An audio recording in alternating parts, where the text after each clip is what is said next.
मी प्रामाणिकपणे काम करण्याचा प्रयत्न केलेला आहे। 10 वर्षापूर्वी मी आमदार होण्यापूर्वी मुक्रामबाद भागातल्या रस्त्यांची काय अवस्था होती आणि आता 10 वर्षानंतर या भागामधली रस्त्यांची काय अवस्था आहे हे माझ्यापेक्षा चांगलं तुमच्या सर्वांना माहित आहे।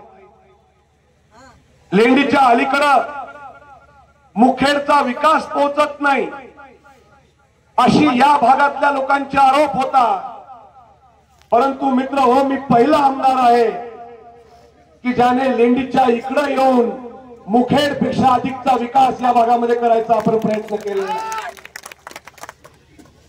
नुसते रस्ते केले नाही तर राष्ट्रीय महामार्गासारखा मोठा प्रोजेक्ट आपल्या भागामधून आपण केला।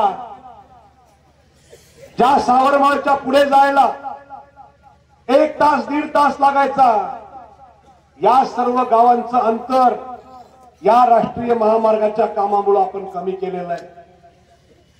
लेंडी धरण झाल्यानंतर त्या ठिकाणी बाधित क्षेत्रामध्ये जर पूल बांधला नाही तर या तालुक्याचे 2 भाग झाले असते, परंतु राष्ट्रीय महामार्गावर बिहारी पुलला एका मोठ्या पुलाचं बांधकाम आपण केलं आणि तालुक्याचे 2 भाग होण्यापासून आपण वाचवले आणि हा तालुका आपण एक संघ ठेवलेला आहे। आता मुक्रामबाद हे शहर केवळ एका राष्ट्रीय महामार्गावरचं शहर नाही, तर मुक्रामबाद आता हे 2 राष्ट्रीय महामार्गावरचं शहर आहे।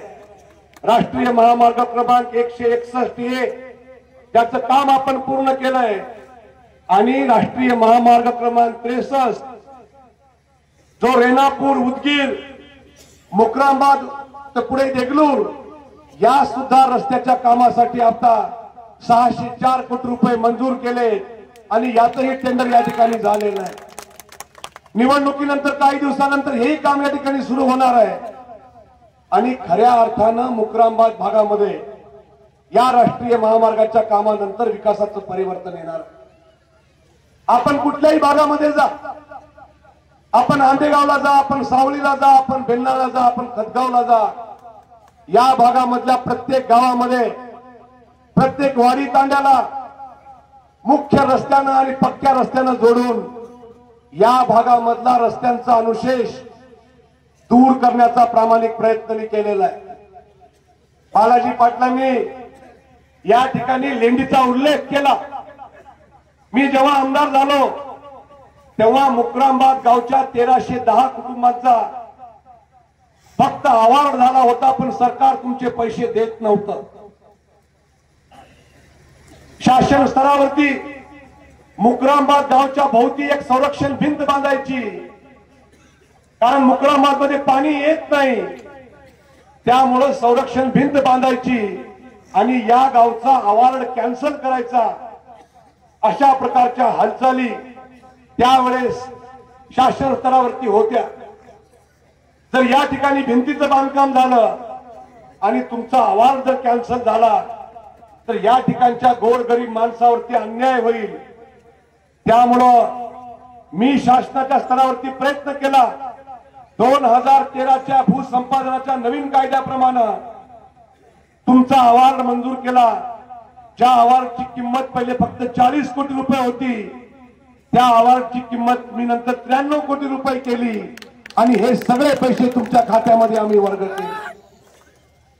मुक्रामबादचं पुनर्वसन राहिलं होतं आणि या पुनर्वसनासाठी 40 हेक्टर जागा आपल्याला हवी होती। एवढ्या मोठ्या प्रमाणामध्ये जागा आपल्याकडे उपलब्ध नव्हती, त्यामुळं गोसीखुर्द धरणाच्या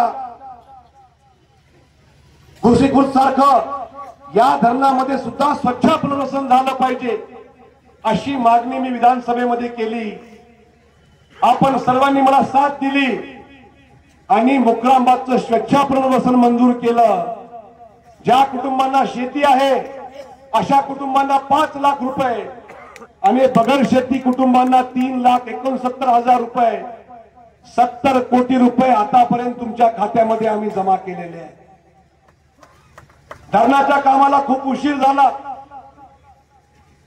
वेळ खूप लागल्यामुळं बाधित क्षेत्रामधल्या गावामध्ये जे कुटुंब राहतात या कुटुंबांची संख्या वाढली, जी मुलं लहान होती ती मोठी झाली, त्यांचे नवीन कुटुंब तयार झाले, या कुटुंबांचा कुठेही उल्लेख केला गेला नव्हता।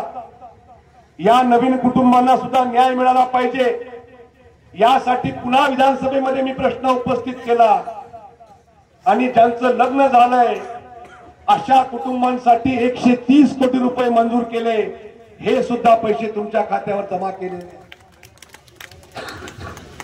मित्र हो, आतापर्यंत 315 कोटी रुपये मुक्रामबाद आणि इतर गावांच्या खात्यावरती आम्ही जमा केलेले आहे।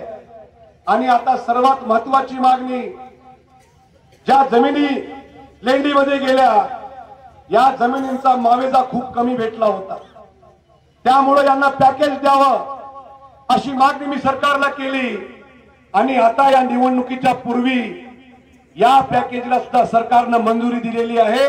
165 कोटी रुपयाचं हे पॅकेज आम्ही मंजूर केलेलं आहे।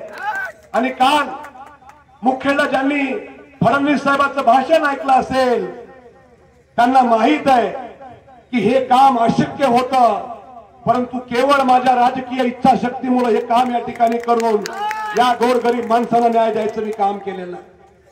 आणि यासाठी मित्र मी तुम्हाला विनंती करायला आलोय, या भागातली रस्त्याची कामं असतील, बिहारीपूरच्या पुलाचं काम असेल, राष्ट्रीय महामार्गाचे काम असतील किंवा लेंडीच्या बाधित क्षेत्रामध्ये मागच्या अनेक वर्षापासून जी लोक या ठिकाणी विस्थापित झालेली आहेत त्यांच्या हक्काचे प्रश्न असतील, या सर्व प्रश्नांना न्याय द्यायचं काम मागच्या 10 वर्षांमध्ये मी केलेलं आहे।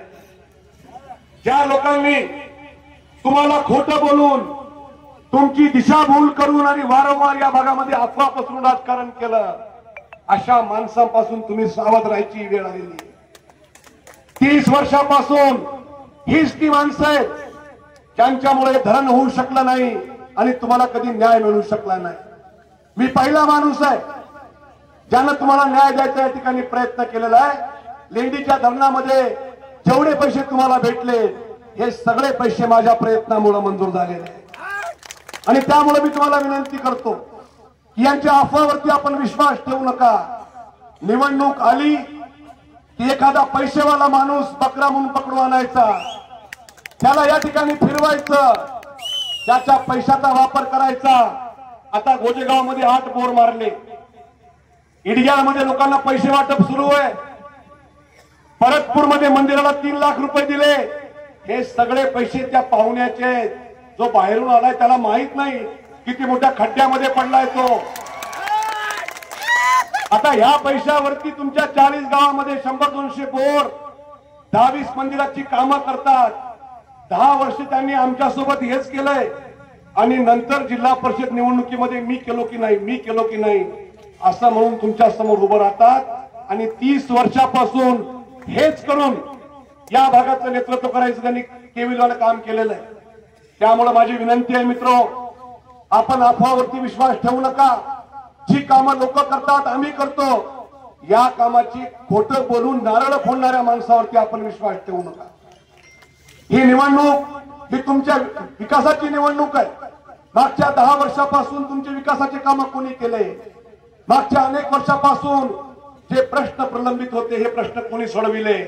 याचा विचार या भागातल्या मतदारांनी करणं गरजेचं आहे।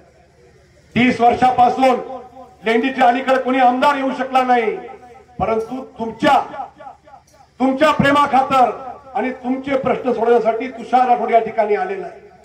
आणि यामुळं आपण सर्वांनी आता मला ताकद द्यायची वेळ आलेली आहे। या भागातून अधिकचं मताधिक्य मला मिळालं पाहिजे, या भूमिकेतून आपण सर्वांनी या निवडणुकीला सामोरं जावं। मागच्या 10 वर्षापासून जेवढी विकास कामे या भागात मी केली, या विकास कामांना पाहून या निवडणुकीमध्ये आपण सर्वांनी मला मतदान करावं अशी विनंती मी आपल्या सर्वांना या ठिकाणी करतो। येत्या 20 तारखेला लोकसभेचे भाजपाचे उमेदवार डॉक्टर संतोषराव हंबर्डे आणि विधानसभेचा उमेदवार मी डॉक्टर तुषार राठोड यांच्या नावासमोरील कमळाचं बटन दाबा आणि आम्हा दोघांना आशीर्वाद द्यावा एवढी विनंती करतो आणि थांबतो। जय हिंद, जय महाराष्ट्र।